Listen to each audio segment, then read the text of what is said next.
Iso é de limitar o que é o fenómeno da arte rupestre. Nos poñemos a falar del como se o tipo de arte rupestre que temos aquí, a cantidade e a calidade, fosse unha cousa que hai en todas as partes do mundo. Entón hai que decir que en toda a Península Ibérica a arte rupestre con esta cantidade e esta calidade ten no noroeste, e hai en Portugal, ata o Río Douro, con menos densidade, pero con menos densidade porque tamén investigaron menos. Os portugueses teñen así varias teimas. En arqueoloxía fartáronse a excavar castros, e tese doutoramento sobre castros, e ellos muy especialistas de castros,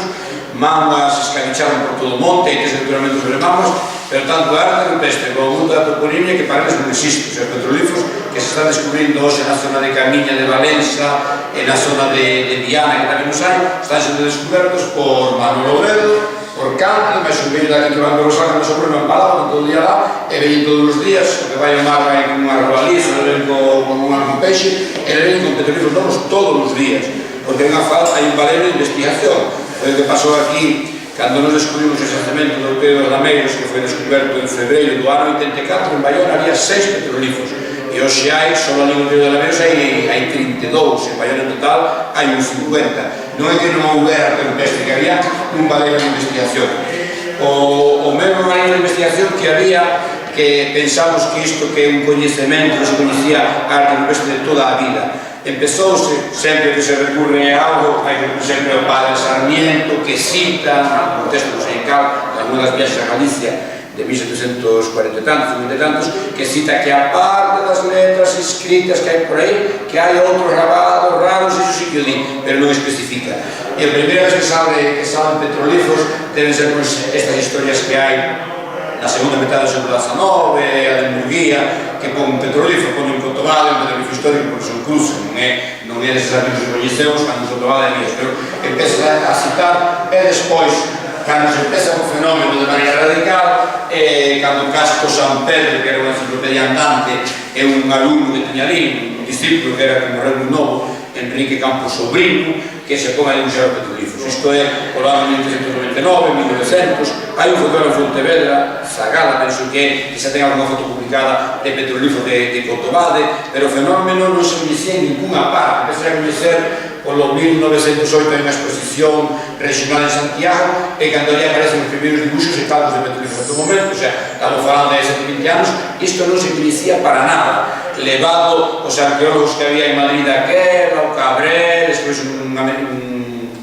alemán que veio por aquí por España, Galicia, nos anos 10-20, que foi Hugo Vermeyer, empezouse a darse a coñecer en público e quedaron asustados do que había aquí. Si se coñecía Altamira, empezamos a coñecer as primeiras pinturas levantinas, pero do que tiñamos aquí, non. E por desgracia, 120 anos máis tarde, tampouco, porque nin estábamos ainda nas rutas da UNESCO, nin estábamos en ningún sitio, pero por falta de que as autoridades non fan. Menos mal que está o Instituto de Estudos Miñoranos e a Organización Cultural por aí, que desde a sociedade civil promociona o traballo que levamos de promoción e non sei canto empezaríamos. Empezou en no 99, a primeira exposición fixa por ano 2000, e penso que levamos miles de nenos e miles de persoas maiores ao monte, de día, de noite, aquela exposición que fixaron na Capitanía Marítima de Bayona, pero mirades que o desinterés por parte das autoridades sigue sendo total. O sea, non hai, ti chegas a Bayona na oficina de turismo, a Nigrán, ou chegas aquí a Gondomar, e ninguén che di a Guadalajara está aquí, o Tetón está ali, ou o Tedo Lamero está ali. Isto é unha deficiencia grande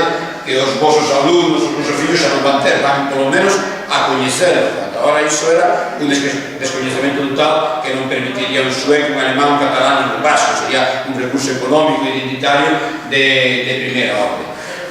O fenómeno empezou a conocer polos anos que dixen, 1908, 10, 20, e despois un libro fundacional, ademais é bo, me non digo para infantil, pero cando están dando clases xa primarias, secundarias, digamos, no bachillerato, decir que houve un home, que ademais tamén penso que era el dentista, a parte da biología era a Pontevedra, que era o noso Lino Buigas, que este libro no ano 35, un libro feito